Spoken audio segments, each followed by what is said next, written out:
عمر حسین صاحب ناروا بارہمولہ سے سوال کرتے ہیں، اگر کسی صاحب پر حج فرض ہو جائے اور اس کے بعد وہ اس وجہ سے حج ادا نہ کرے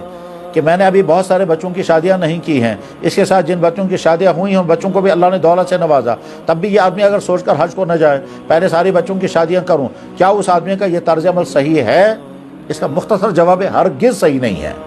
جب کسی مسلمان کے پاس اتنا مال آ جائے کہ اس پر حج فرض ہو جائے تو مکان نہ ہونے کی وجہ سے حج کی فرضیت ختم نہیں ہوگی، شادیاں نہ ہونے کی وجہ سے حج کی فرضیت ختم نہیں ہوگی، اسی طرح سے فنکشنوں میں پیسہ خرچ کرنا اس کی وجہ سے حج کی فرضیت ختم نہیں ہوگی۔ حج فرض جب ہو جاتا ہے تو نہ شادی رکاوٹ بنتی ہے نہ مکان رکاوٹ بنتا ہے۔ ضرورت کا مکان ایک کمرہ، ایک غسل خانہ، ایک کچن، یہ ضرورت کا مکان ہے۔ بس اگر کسی کے پاس اتنا مکان ہے، اور شادیوں میں جو لاکھوں روپے خرچ ہوتے ہیں وہ شریعت کا حکم نہیں، وہ رسمیں ہیں،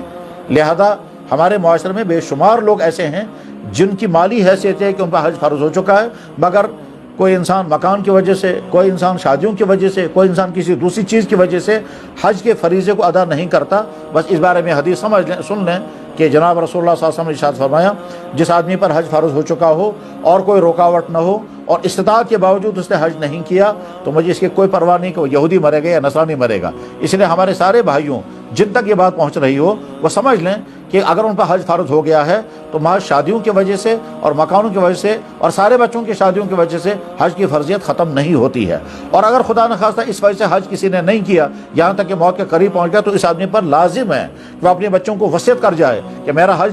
مجھ پر حج فرض ہو چکا تو میں ادا نہیں کر سکا، میری طرف سے حج ادا کر دینا۔ اور جب اس نے وصیت کی ہے تو بچوں کو تب تک وراثت میں جب کچھ لینے کا حق نہیں ہے جب تک اپنے والد کے لیے حج کے خرچے الگ نہ کر دیں، اور جتنا خرچہ بھی لگے اس وقت جس وقت یہ حج کیا جا رہا ہو تب باقی وراثت جو ہے وہ بچوں کو لینے کا حق ہوگا۔